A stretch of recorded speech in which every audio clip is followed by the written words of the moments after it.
Το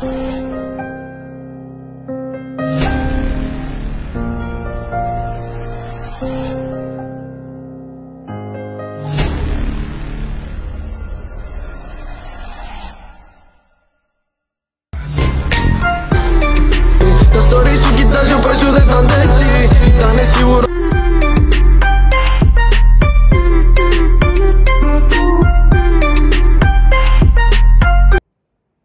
Χαίρετε σε όλους, είμαστε εδώ στο podcast Island Talks CY, αυτή τη φορά στην Πάφο, αντί στο Άμστερνταμ.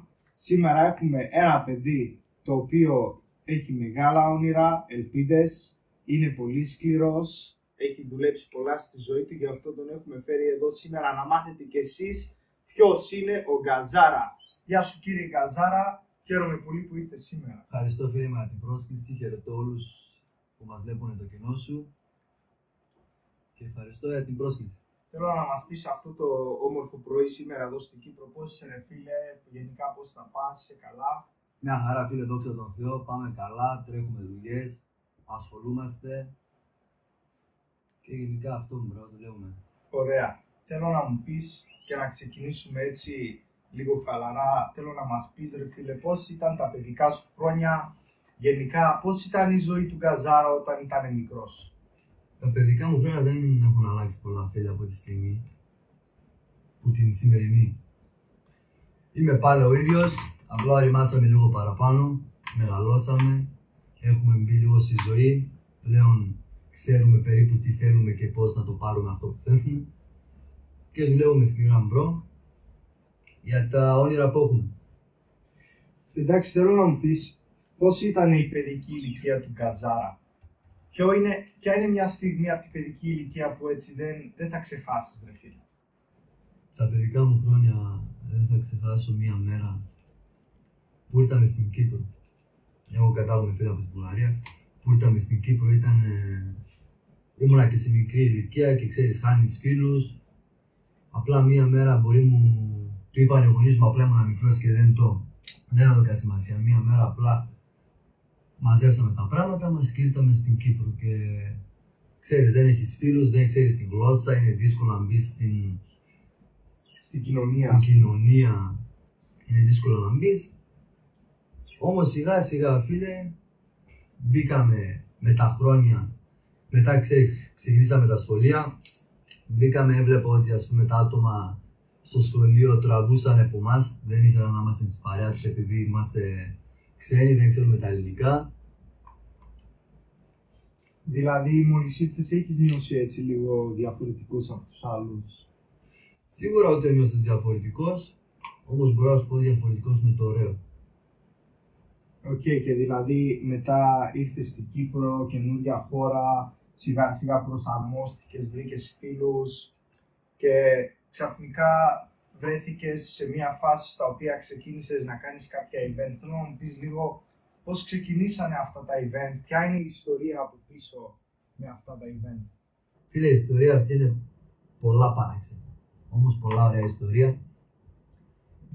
Μία μέρα ένας πολύ γνωστός μου φίλος και πολύ καλός τότε στα χρόνια αυτά που ήταν, με κάλεσε σε ένα event. Και εγώ είπα γιατί όχι να μην πάω, να λέω να πάω γιατί όχι. Και μαζευτήκαμε εκεί παρέα, πάμε στο event με την κοπέλα τότε που είχα. Μπαίνουμε στο event, ξέρεις περιμένουμε εκεί στην σειρά, είσοδος κτλ.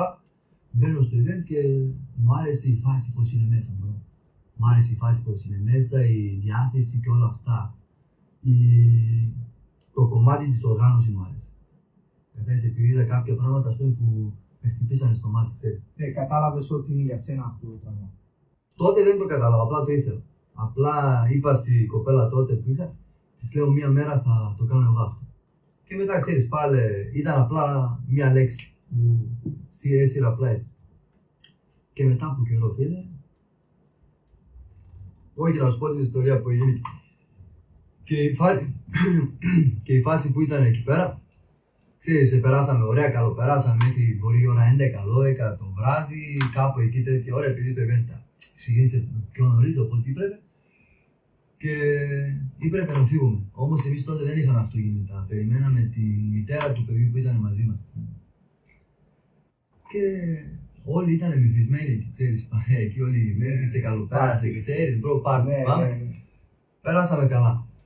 Όμως πρέπει να συγυρίσουμε τα τραπέζια, καρέκλες, όμως όλοι καθόταν. Λέει και εγώ έπρεπε το επόμενο πρωί να σηκωστώ που είχα κάποιες δουλειές να κάνω και ας πούμε, λέω κανένας δεν κάνει τίποτα και εγώ ας πούμε δεν ήμουνα ούτε καν που το team, δεν ήμουνα.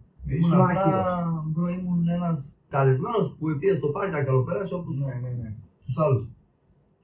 Και επειδή ήμουνα μαζί του και περίμενα εγώ, ξεκίνησα να καθαρίζω, να φέρνω τα τραπέζια μέσα, καρέκτες και είδαμε ότι σηκώστηκα εγώ και άλλοι όλοι που πίσω μου.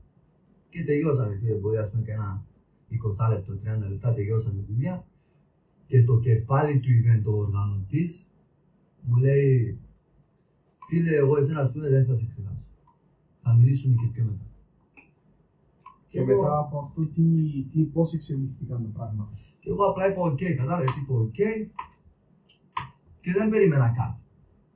Να πεις ότι το περίμενα κάτι. Και μετά το επόμενο καλοκαίρι μου στέλνει μήνυμα.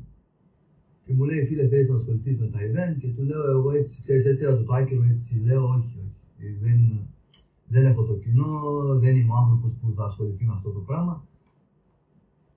Και ο άνθρωπος μου στέλνει ένα μήνυμα, φίλε, πολύ έτσι που με έκανε να το σκεφτώ, κατάλαβες, και μου λέει δοκίμασε το, αν σου αρέσει, κάμε το.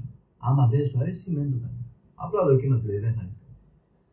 Και εγώ σκέφτηκα, ρε φίλε, στα λόγια που μου είπε και λέω δεν χάνω, πραγματικά δεν χάνω τίποτε. Ας το δοκιμάσω. Ναι, ας το δοκιμάσω, γιατί όχι, δεν χάνω. Και η φάση μπρο, το πρώτο event που ήμουνα PR τότε, το δούλεψα πρώτα με τους παρέες που είχα. Κατάλαβες, έστειλα μήνυμα στους παρέες, έστειλα μήνυμα στους πιο κοντινούς μου. Όποιον ήξερες. Όποιος ήξερα, επειδή δεν είχα κοινό να πεις ότι σε ξέρουν άτομα και τέτοια, δεν είχα τέτοιο κοινό. Είχα κάποιες φίλες που έχω κάνει του παιδί. Ναι. Κατάλαβες. Και στο event, τέλος του event, ρε φίλε, είδαμε τα άτομα ότι έφερα 80 άτομα και αμένα τότε ήταν επιτυχία μου. Ας πούμε ήταν 80 άτομα από τη στιγμή που δεν ασχολήθηκες ποτέ με αυτό. Λες και εσύ πού τα βρήκα κι εγώ αυτά τα άτομα. Μπρο, παραξενεύτηκα κι εγώ, να σου πω την αλήθεια, παραξενεύτηκα, λέω 80 άτομα τώρα, που τη στιγμή που ούτε καν ήξερα τότε 80 άτομα. Ναι, από το πουθενά. Κατάλαβες, από το πουθενά ήταν 80 άτομα, ούτε καν τους ήξερα εγώ. Και γενικά μετά μου άρεσε η φάση. Συνέχισα, μπρο. Και τώρα δες μας, κάνουμε event, μπρο. Δηλαδή εσύ από το εκεί που ήρθες από τη Βουλγαρία, το να μην ξέρεις κανέναν, μετά σιγά σιγά γνώρισες κόσμο, εξελίχθηκες, έκανες event, ήρθαν 80 άτομα, λες και εσύ τώρα πού βρεθήκανε αυτά όλα τα άτομα. Και σιγά σιγά αφού ξεκίνησες και έκανες αυτά τα events, είδες έτσι λίγο διασημότητα, ρε φίλε, έτσι λες και εγώ γίνομαι λίγο γνωστός, δηλαδή. Και ποια ήταν ας πούμε η στιγμή που κατάλαβες ότι ξέρεις γίνομαι λίγο πιο γνωστός και είναι πιο διάσημος και τέτοια. Όχι, διάσημος δεν μου αρέσει φίλε η λέξη, επειδή διάσημη είναι δύσκολο να πεις, είναι βάρος αυτή τη λέξη, το να είσαι διάσημος. Γίνηκα λίγο πιο γνωστός, αν με ξέρανε 500 άτομα, τώρα με ξέρουν 700. Δεν γίνηκα διάσημος, ούτε πάρα πολύ γνωστός, απλά έκανα λίγο πιο μεγάλο κύκλο. Και η στιγμή που το κατάλαβα αυτό ήταν το event που έκανα, ρε φίλε, που ήταν ονομασία Μάφια. Η ονομασία ήταν Μάφια, φίλε, στο event αυτό. Πόσα άτομα είχαν έρθει. Μπρο, άκου κουβέντα τώρα. Πάω να κάνω εγώ το event, μου ήρθε σαν ιδέα πάλι με την κοπέλα που είχα τότε. Δηλαδή αυτή έπαιξε και αυτή ρόλο σε αυτό το Μπρο, έπαιξε μεγάλο ρόλο επειδή μαζί της ήμουν από πάρα πολλά μικρή ηλικία.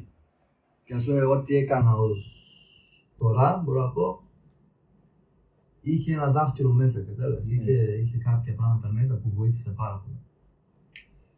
Και πάμε στη κουβέντα μας. Και το πρώτο event που έκανα εγώ, παίρνω τηλέφωνο ο άνθρωπος που συνεργαζόμουν τόσα χρόνια, αλλά σου λέω τώρα, ας πούμε, 3 χρόνια μετά έκανα το event. Ναι. Πρέπει να κάνω το κοινό, πρέπει να κάνω γνωριμίες κτλ. Και μετά που είδα ότι έχω κάποιες γνωριμίες και έχω κάποιο κοινό, λέω ας και δοκιμάσω, να δω, λέω τι γίνεται. Ανακοινώνω το event, bro. και ήθελα να το κάνω 3 Μαρτίου. Ναι. 3 Μαρτίου του 2021, νομίζω, θα σε γελάσω κάπου εκεί. Και ήμουνα η πρώτη μέρα, όχι, η τρίτη μέρα ήμουνα sold out. Δηλαδή μέσα σε 3 μέρες έχεις πουλήσει όλα τα ειστήρια. Όλα τα ειστήρια, όμως η θέληση του event ήταν πολύ μεγάλη. Δεν το περίμενες. Ήθελα να το πάρα πολλά. Και απλά το μαγαζί που έκανα τότε το event ήταν πολύ μικρό.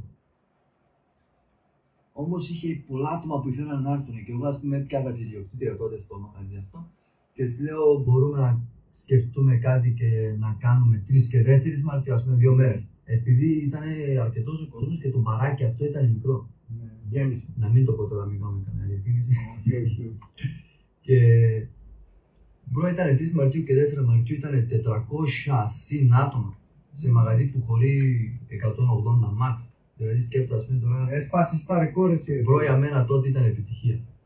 Αυτό μπορούσα να πω ότι είναι επιτυχία για ένα παιδί που ποτέ δεν ασχολήθηκε με αυτό το πράγμα, απλά το ήθελε.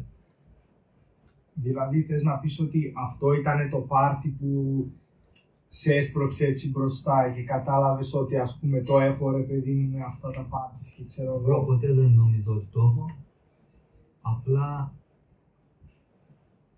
έχω μεγάλη θέληση. Να κάνω κάποια πράγματα. Έχω πολύ μεγάλη θέληση. Δηλαδή αυτό εκεί ήταν το σημείο που κατάλαβες ότι μπορείς να το κάνεις και ότι έχει κόσμο που ενδιαφέρεται. Ας πούμε αυτό ήταν το πάρτι που σου έδειξε δηλαδή τις δυνατότητές σου ας πούμε. Μπρο, αυτό μπορώ να πω ότι ήταν το πάρτι που να πιστέψω λίγο παραπάνω στον εαυτό μου ότι μπορώ να το κάνω. Και μετά από αυτό το πάρτι, να πιστέψω έγινες παραπάνω πιο γνωστός, να το πούμε έτσι, αφού σου αρέσει η λέξη διάσημος. Και τι άλλαξε μετά από αυτό το πάρτι στη ζωή σου, μετά που κατάλαβες ότι είμαι πιο γνωστός ρε φίλε, ας πούμε, τι άλλαξε? Δεν μπορώ να σου πω ότι άλλαξαν πολλά πράγματα. Απλά άλλαξα εγώ λίγο σαν άνθρωπο, γίνηκα λίγο πιο οργανωμένος. Έγινα εγώ λίγο πιο οργανωμένος σε κάποια πράγματα, επειδή όταν είσαι γνωστός όλοι νομίζουν ότι είναι wow, όμως οι άνθρωποι περιμένουν κάτι που σένα όταν πλέον σε ακολουθούν άτομα και έχεις κάποια άτομα πίσω που τηράζεις το κατάλαβες και περιμένουν να δουν κάτι. Και έχεις και ένα κοινό που πρέπει να εξυπηρετήσεις. Όχι να εξυπηρετήσεις, εξυπηρετούνται από μόνοι τους, όμως η φάση είναι ότι έχεις ένα κοινό πίσω σου που περιμένει να δει κάτι που σένα. Και αυτό ρε φίλε σε κάποιες στιγμές σε πιέζει. Δηλαδή θες να πεις ότι το να είσαι γνωστός σε σπρώχνει να θέλεις να είσαι καλύτερος? Τώρα εγώ και να μένει ήμουνα, μα δεν μπορώ να σου πω ότι είμαι full γνωστός bro. Δεν μπορώ να σου πω ότι είμαι full γνωστός, απλά με ξέρουν λίγο παραπάνω άτομα στο λέω πάλι. Και η φάση και να μην ήμουνα αυτός που είμαι τώρα, αυτό δεν θα έπαιζε μεγάλο ρόλο το να μην πιστέψω στον εαυτό μου, επειδή είμαι άνθρωπος που πιστεύω. Έχω μεγάλη θέληση, φίλε, ξέρεις. Η θέληση μου είναι μεγαλύτερο από το ταλέντο που έχω. Ναι, καταλαβαίνω. Δηλαδή θες να πεις ότι το ότι έγινες πιο γνωστός ρε φίλε δεν σε άλλαξε σαν άνθρωπος. Δηλαδή, bro, και δεν είχε για ποιο λόγο να σε αλλάξει αυτό.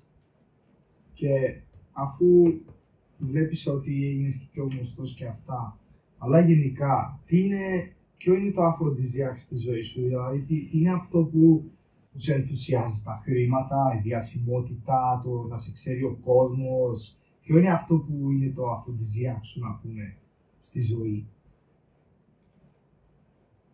Είναι ότι αυτό που κάνω φίλε δεν είναι απλά να το θεωρώ σαν δουλειά. Είναι πράγματα που αγαπώ και κάνω.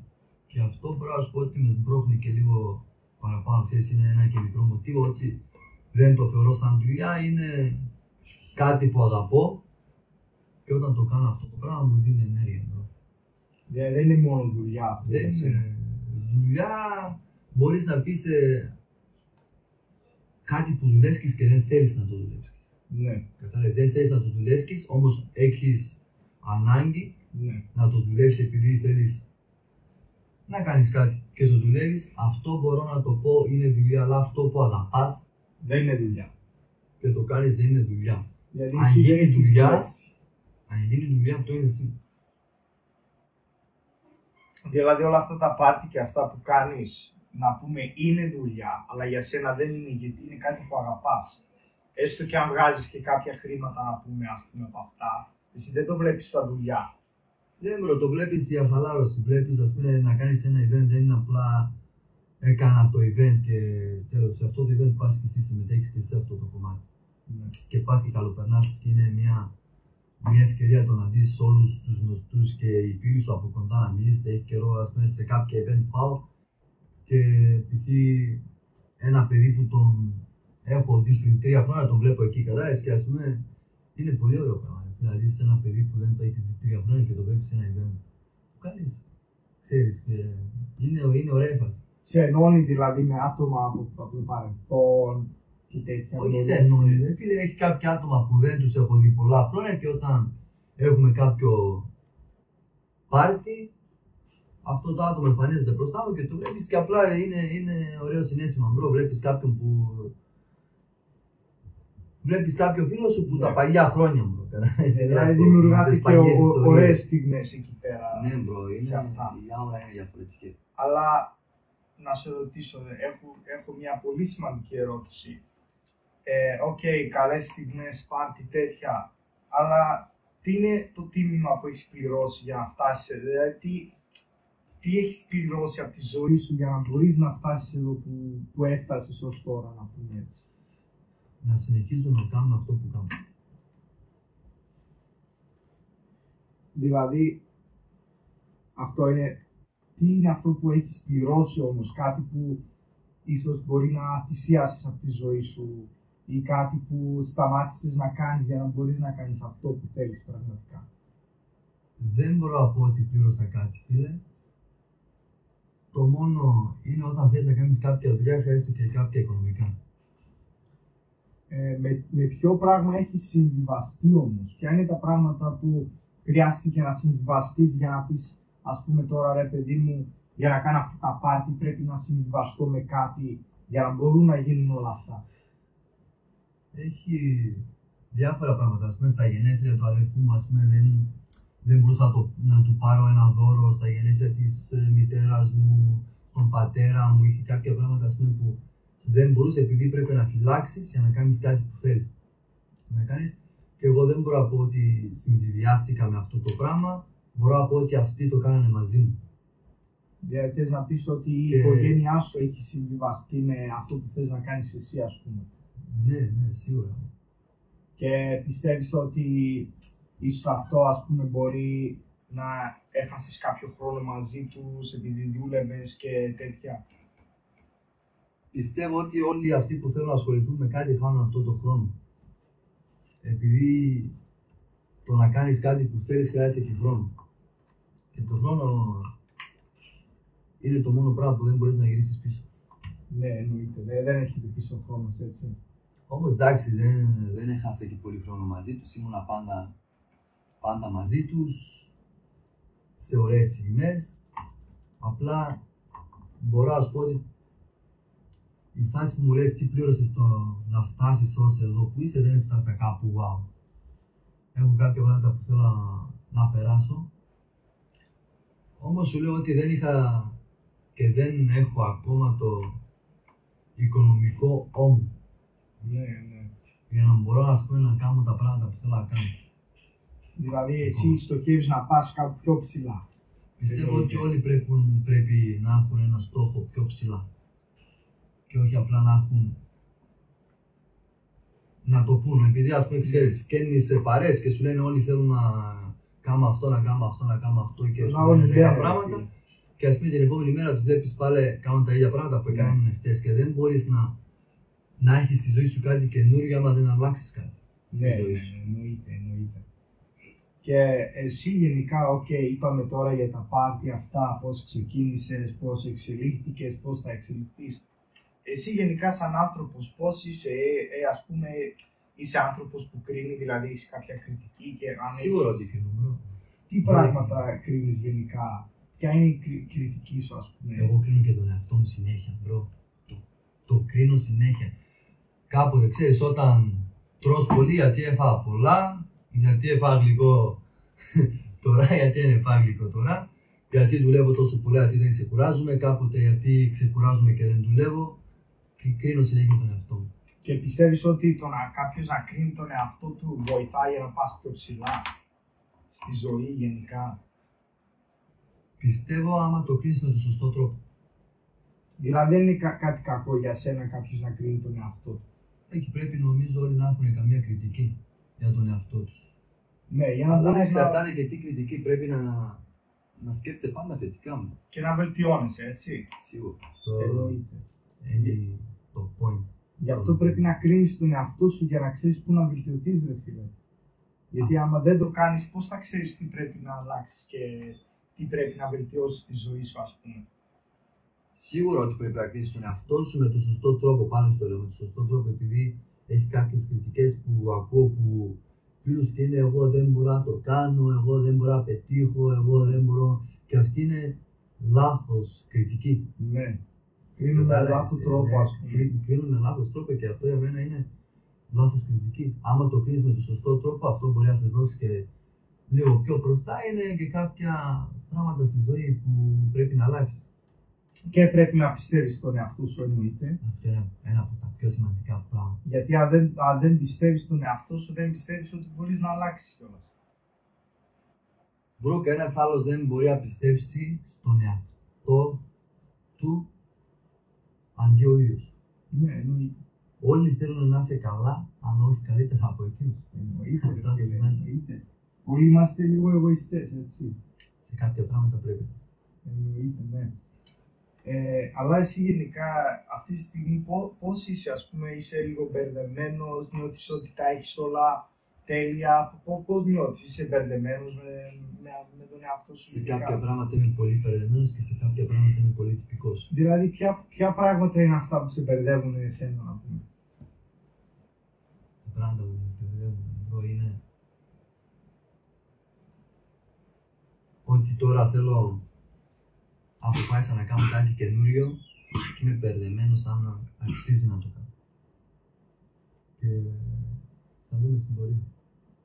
Ναι, αφού αυτό είναι και ένα interview για τη ζωή που κάνουμε τώρα, ξέρεις, καταλαβαίνεις.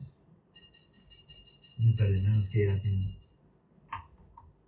τελευταία μου, το τελευταίο μου μάθημα της ζωής, bro.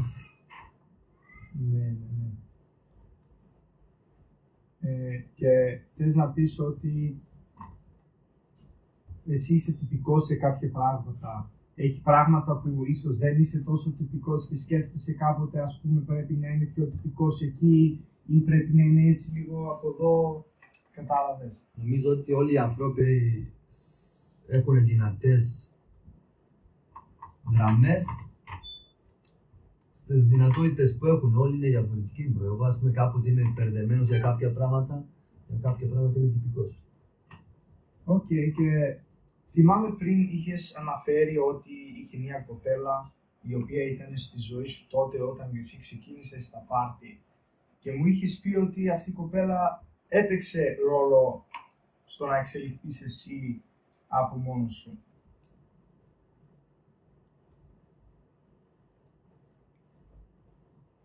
Δηλαδή, τι έχεις να πεις κάτι για αυτή την κοπέλα που σε έχει βοηθήσει στο παρελθόν? Όχι, bro, δεν θα πω. Θέλω να μου πεις ποιος ήταν ο λόγος που δεν είσαστε μαζί πλέον. Αφού μου έχεις πει ότι είχε παίξει καλό ρόλο στη ζωή σου, ρε φίλε, θέλω να μου πεις έτσι για ποιο λόγο πλέον αυτή η κοπέλα δεν είναι εδώ μαζί μας τώρα ή γενικά δεν είναι μέσα στη ζωή σου. Την απάντησα, bro. Θέλω να μου απαντήσεις με λίγο πιο πολλές λεπτομέρειες. Bro, δεν είμαι σίγουρος αν αυτό το κοινό που έχεις εσύ τώρα είναι ανάγκη να μάθουν το χωρισμό που είχαμε αυτή την κοπέλα. Και θα ήθελες να γυρίσεις ποτέ πίσω σε αυτή την κοπέλα? Μπορείς να γυρίσεις πίσω το χρόνο με αυτά που είχαν γίνει, ας πούμε? Όχι, μπρο, το χρόνο δεν είναι να πεις. Δεν μπορείς να το πεις. Μπορείς να κερδίσεις χρόνο, αλλά δεν μπορείς να τον πάρεις αυτό που έχασες, έτσι. Το χρόνο δεν γυρνάει πίσω. Το χρόνο δεν γυρνάει μπρο. Οκ. Και εσύ δηλαδή θες να πεις δεν μπορείς να είσαι πάλι με αυτή την κοπέλα, έτσι. Δεν υπάρχει λόγος. Ποτέ δεν ξέρεις, εγώ δεν μπορώ να σου πω και τώρα το δηλώσω ότι ποτέ δεν μπορώ να είμαι πάλι με αυτή την κοπέλα. Δηλαδή δεν έχεις προσπαθήσει ξανά να μιλήσεις μαζί της, να τη φέρεις με κατά κάποιο τρόπο στη ζωή σου ξανά. Πιστεύω ότι η τελευταία φορά είπαμε όλα αυτά που έπρεπε να τα πούμε και δεν υπάρχει λόγος να τα ακούσει δεύτερη φορά επειδή μία τα άκουσε. Δηλαδή δεν πιστεύεις ότι ξαναξίζει να δοκιμάζει, γιατί έχεις δοκιμάσει ξανά, ας πούμε. Πιστεύω πως ναι. Πιστεύω πως ναι. Οκ. Και τι είναι αυτό που σε ενθουσίασε σε αυτή την κοπέλα στην αρχή και τόσο πολύ σου τράβηξε σε αυτήν, ας πούμε. Μία μέρα ήμασταν στο σχολείο, μπρο. Α, δηλαδή από το σχολείο έχει ακόμα. Ναι, έχει χρόνια. Ήμασταν στο σχολείο και εγώ δεν ξέρω για κάποιο λόγο δεν μπήκα στην τάξη και ήμουνα στο δεύτερο όροφο και αυτή ήταν στο πρώτο όροφο και η τάξη της είχε κενή. Και όλες οι κοπέλες εκεί που ήταν παρέα μου, ήτανε φάση στα τηλέφωνα, ήτανε κάπου στη δική του ζωή κάτι άλλο έκανα. Ναι. Και αυτή η κοπέλα ευκιάβαζε βιβλίο. Και εγώ είπα, όπα, πάμε να δούμε ξανά. Κάτι πάει λάθος, λέω. Κάτι πάει εκεί, διαβάζει αυτή. Κάτι πάει λάθος, φίλε, ευκιαβάζει λίγο βιβλίο, κάτι πάει λάθος. Και το πρώτο που είπα, τι όμορφη. Και μετά απλά είδα ότι ευκιαβάζει βιβλίο και λέω, όπα, δαμε κάτι πάει λάθος. Όλοι οι άλλοι στα τηλέφωνα και αυτή ευκιαβάζει βιβλίο, ρε παιδί, και αυτό μετράει. Λες ξεχωριστή είναι λίγο, Και μετά από αυτό είχαμε κοινούς φίλους. Ναι. Και εγώ, ας πούμε, έψαχνα κάπως στην παρέα τους φίλους μου για να μπορώ να τη γνωρίσω, επειδή τότε εγώ δεν την ήξερα. Ναι. Και εγώ δεν ήξερα ότι είναι Ρωσίδα και καταλαβαίνει βουλγάρικα. Και εκεί στους παρέες μου λέω, ποια είναι του διόμορφη. Κατάλαβες, λέω ποια είναι του διόμορφη και αυτή κατάλαβε. Και εκείνη τη μέρα ξεκίνησε να έχει ένα είδος παιχνίδι μεταξύ μας. Και αυτό σου άρεσε έτσι, ότι είχε και παιχνίδια και τέτοια. Μπρο, σίγουρα. Απλά ήταν κάτι διαφορετικό. Ενδιαφέρον, έτσι. Ήτανε καυτό, κάτι... ρε φίλε, καυτό. Αυτή η κοπέλα μου, μπρο, ήταν διαφορετική. Ήταν κάτι διαφορετικό. Θες να πεις ακόμα την αγαπάς? Είναι εύκολο το να πω όχι. Να πω όχι, δεν την αγαπώ. Όμως την αγαπώ, μπρο. Και νομίζω πως και αυτή με αγαπά. Και αυτό είναι κάτι φυσιολογικό. Αλλά πλέον νομίζω πως όχι. Ξέρεις, εγώ πιστεύω πίσω από αυτό το χαμόγελό σου, ίσως κρύβονται και λίγα δάκρυα και λίγο λύπη και αυτά. Δεν νομίζω να είναι μόνο χαχαχά, κατάλαβες. Πάνω στο δωμάτιο. Πάντα, Και θες να πεις ότι αυτό ακόμα σε λυπίζει, ίσως ότι δεν είσαστε μαζί ή το έχεις, ας πούμε, ξεπεράσει τελείως σε αυτή τη φάση που είσαι τώρα και αφησιώνεσαι παραπάνω στη δουλειά, να πούμε έτσι? Μπορώ να το ξεπεράσω, είμαι τώρα σε διαδικασία. Να πάρουμε ένα interview μετά από χρόνια και να σου πω. Ναι. Δηλαδή θες να πεις ότι αυτό που πέρασες με αυτή την κοπέλα και αυτή η γνωριμία και όλα αυτά το έχεις πάρει σαν ένα μάθημα? Έχεις μάθει κάτι από αυτή την εμπειρία που είχες μαζί της?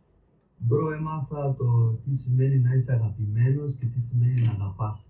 Αυτό είναι ένα από τα πιο ωραία συναισθήματα που μπορεί να νιώσει ο άνθρωπος και δεν ξέρω πώς και γιατί όλοι οι άνθρωποι ψάχνουν κάθε φορά κάτι διαφορετικό και δεν μπορούν να καταλάβουν το νόημα. Αλλά Δηλαδή... εντάξει, υπάρχει και έτσι περιπτώσεις που οι άνθρωποι κάθε μέρα χωρίζουν, κάποιοι τα φτιάχνουν. Και είναι φυσιολογικές και κανονικές και ιστορίες από τη ζωή. Και Ναι. πιστεύω πως όλοι οι άνθρωποι περνούν που τέτοια πράγματα. Όλοι τα ζούμε και Όλοι τα χωρίζουμε και ζούμε. παντρευόμαστε και... Είναι μέρος που τη ζωή αυτά. Αλλά πιστεύεις ότι έχεις πάρει ένα μάθημα από αυτόν τον χωρισμό και γενικά έχεις μάθει πράγματα. Σίγουρα πως σε μαθαίνει ένα χωρισμό. Και Μπορώ να σου πω ότι ο χωρισμός σε μαθαίνει παραπάνω από ότι να τα φτιάξεις με τον άνθρωπο. ναι, Κατά τη γνώμη μου. μαθαίνεις και τι λάθη έχεις κάνει στη σχέση. Σίγουρα μπορεί να φαντάζομαι. κάνουμε λάθη. Μην ξεχνάς το να χωρίσουν δύο ανθρώποι, δεν φταίει μόνο η Ο ένας. κοπέλα ή δεν φταίει μόνο το αγόρι. Φταίνε και οι δύο. Το να φτάσει η σχέση μέχρι χωρισμό δεν έρχεται μόνο από τη μία πλευρά. Ναι. Αν ήσουν Θεός, τι θα έλεγες για τις σχέσεις, γενικά για τους χωρισμούς, για να αγαπάς κάποιον και για τα λάθη που κάνεις και δεν τα σκέφτεσαι εκείνη την ώρα, ας πούμε. Γιατί όλοι μας κάνουμε λάθη και δεν τα σκεφτόμαστε εκείνη την ώρα. Και τα σκεφτόμαστε μετά που έχει γίνει το κακό, ας πούμε. Ήταν να πω ότι ή πρέπει ο άνθρωπος να φανταστεί σε τέτοια στιγμή πως ανοίγει ο ουρανός και ο Θεός του λέει αυτό είναι το καλύτερο πράγμα που μπορεί να συμβεί μέσα στη ζωή σου. Αγόρι μ' άντεξε. Ή σε όποιος και να είναι. Να έχεις Απλά δύναμη. να το φανταστεί αυτό. Και πιστεύω πως είναι το καλύτερο. Ότι πρέπει να περάσει τέτοια πράγματα. Πρέπει ο Θεός να ανοίξει τον νόμο και να σου πει άντεξε το, θα περάσει. Και είναι το καλύτερο πράγμα που μπορεί να σου συμβεί στη ζωή. Και όλοι θα καταλάβουμε μετά από χρόνια γιατί γίνεται. Δεν το καταλαβαίνουμε στην συγκεκριμένη στιγμή. Απλά το καταλαβαίνουμε μετά από χρόνια. Για σένα, τι σημαίνει να είσαι ο γκαζάρα, τι σημαίνει το γκαζάρα, τι είναι το γκαζάρα, ρε φίλε, είναι ένα αυτοκόλλητο που έχεις πάνω σου, ας πούμε. Δεν ξέρω, bro, εγώ μαζί του περνώ καλά. Καλός τύπος ο γκαζάρα, Δεν ξέρω, εγώ μαζί του περνώ καλά. Αλλά για σένα τι σημαίνει αυτό, δηλαδή, ο γκαζάρα, πώς θα το περίγραφες σε κάποιον που δεν ξέρει τι Μπορώ να σου σημαίνει. πω, ο Γκαζάρα και ο Σιμεών είναι δύο διαφορετικά άτομα. Ο Σιμεών είναι ο άνθρωπος που θα σου πει κάτι και μετά θα το μετανιώσει γιατί σου το είπε. Και ο Γκαζάρα είναι αυτός που Ξέρει τι λέει. λέει τα πράγματα, όχι και ο Σιμεών ξέρει τι λέει. Απλά ο Γκαζάρα είναι το άλλο όνομα που δουλεύει, bro. Ξέρεις, είναι το ράδιο, το δυναμώνει στο max, κατάλαβες και δουλεύει, τρέχει τις δουλειές, κάνει τα πράγματα. Αλλά ο Σιμεών είναι τόσο αυτό το αγόρι που είναι λίγο πιο σιωπηλός, είναι που ακούει τον κόσμο. Αλλά ο Γκαζάρα είναι, να σου πω πώς γίνεται η δουλειά, τώρα με μάθεις εσύ πώς γίνεται. Δηλαδή, ο γκαζάρα είναι η δουλευτική σου πλευρά. Ο Γκαζάρα είναι είναι ένα όνομα που τρέχει, μπρο. Είναι ένα όνομα που τρέχει, ξέρεις, είναι διαφορετικά το. Δηλαδή, ο γκαζάρα είναι αυτός που κάνει τα event, όχι ο Σιμεών. Θες να πεις. Μπρο, πάλι σου λέω, ο Σιμεών και ο Γκαζάρα είναι δύο είδη. Απλά ο Γκαζάρα είναι λίγο στο max. Όχι λίγο, είναι στο max. Πάντα, τέρμα. Τέρμα, μπρο, είναι τους που θα βγει, θα είναι στην παρέα, θα μιλά, θα κάνει, θα λέει ιστορίες, θα λέει τις πλάκες, ανέκδοτα κτλ. Και θα τρέχει τα άλλα υπόλοιπα. Και ο Σιμεών είναι τους που θα βγει στην παρέα και θα κάτσει και απλά θα ακούει τι λένε οι άλλοι. Και όταν πει καμία μαλακία θα το μετανιώσει μετά. Ναι. Αλλά ο Γκαζάρα θα πει στα αρχίδια μου. Ναι, ο γκαζάρα είναι πιο χαλαρός τύπος, έτσι. Μπρο, ναι. Μπορούμε να το πούμε έτσι, είναι πιο χαλαρός. Οκ. Και αν θα έκανες ποτέ τραγούδι για τη ζωή σου, τι τραγούδι θα ήταν, ας πούμε. Για τους παραπάνω που το ξέρουν, τώρα δεν πιστεύω ότι αν το ξέρει κάποιος από την Κύπρο, είναι Τσούζιους Μίφκι. Περίγραψε μας τι σημαίνει αυτό, ότι περίγραψε. Δεν καταλαβαίνουμε εμείς τέτοιο. Είναι ξένα χαμόγελα. Ξένα χαμόγελα. Με ξένα χαμόγελα θα το κρύψω. Αυτό θα ήταν το τραγούδι που θα. Βάζει αυτό το τραγούδι βρίσκει τον εαυτό μου μέσα. Και πιστεύω πως είναι το κατάλληλο. Είναι το κατάλληλο τραγούδι για σένα, έτσι. Οκ. Σε ευχαριστώ πάρα πολύ που ήρθες σήμερα στο δεύτερο μας επεισόδιο στο podcast. Εγώ ευχαριστώ. Ήξερα ότι πρέπει να έρθω σε εσένα. Είμαι πολύ ευχαριστημένος με τις απαντήσεις σου. Γενικά με αυτό που κάνεις. Συνέχιζε έτσι, δυνατά, ο Γκαζάρα να δουλεύει παραπάνω ακόμα από ό,τι δουλεύει και τώρα.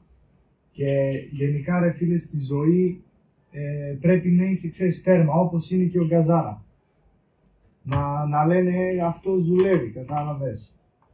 Και έχεις φτάσει από το τίποτα, κάτι έχεις δημιουργήσει. Ίσως μπορεί να μην είναι, ξέρεις, κάτι τέλειο, wow, αλλά όλοι ξεκινάνε από κάπου ρε φίλε. Γι' αυτό σε φέραμε εμείς εδώ, να πεις και την ιστορία σου, να πεις και πού ξεκινάς και πού θες να φτάσεις και γενικά. Οπότε σε ευχαριστώ πολύ που ήρθες σήμερα μαζί μας. Μπρο, εγώ ευχαριστώ. Και να ξέρετε κοινό, ο Γκαζάρα, ο φίλος μας εδώ, θα κάνει και δικό του podcast. Ονομάζεται Με τον Γκαζάρα. Θα έχει πολύ ενδιαφέρους ανθρώπους εκεί πέρα. Οπότε πηγαίνετε, τσεκάρετε όλα τα social media του, το Instagram, το Facebook, θα τα βάλουμε όλα να τα δείτε. Πάτε εκεί, κάντε κανένα subscribe, κάντε να το δείτε τον Γκαζάρα, να το γνωρίσετε και όσα επεισόδια κάνει θα το γνωρίζετε και παραπάνω. Θα μάθετε ποιος είναι αυτός ο Γκαζάρα.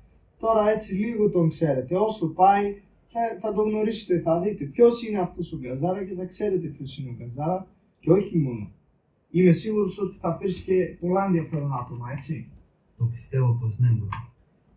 Θες να πεις κάτι στο κοινό, θες να στείλεις κανένα μήνυμα, να προωθήσεις κάτι, το podcast ή γενικά. Το podcast δεν θέλω να το προωθήσω, μπρο, αυτός που θέλει να το δει θα το δει. Το να στείλω ένα μήνυμα στους ανθρώπους που σε βλέπουν στο κοινό, στο δικό σου, είναι να μην σταματούν να πιστεύουν και να βάλουν ένα στόχο που περνά απλά η σκέψη που έχουν. Να ονειρεύουν, μπρο, χοντρά, επειδή τα όνειρα γίνονται πραγματικότητα πιο πολλές φορές όταν πιστεύεις ειλικρινά και βαθύ μέσα σου ότι θα γίνει αυτό το πράγμα, γίνεται. Αυτό, παιδιά, όπως είπε και ο Γκαζάρα, να πιστεύετε στον εαυτό σας και δεν έχει τίποτε σημαντικό. Πάλι σε ευχαριστώ που ήρθες. Εγώ ευχαριστώ, φίλε. Ξέρω ότι πρέπει να έρθω σε εσένα. Χάρηκα πάρα πολύ και θα τα πούμε στο επόμενο επεισόδιο.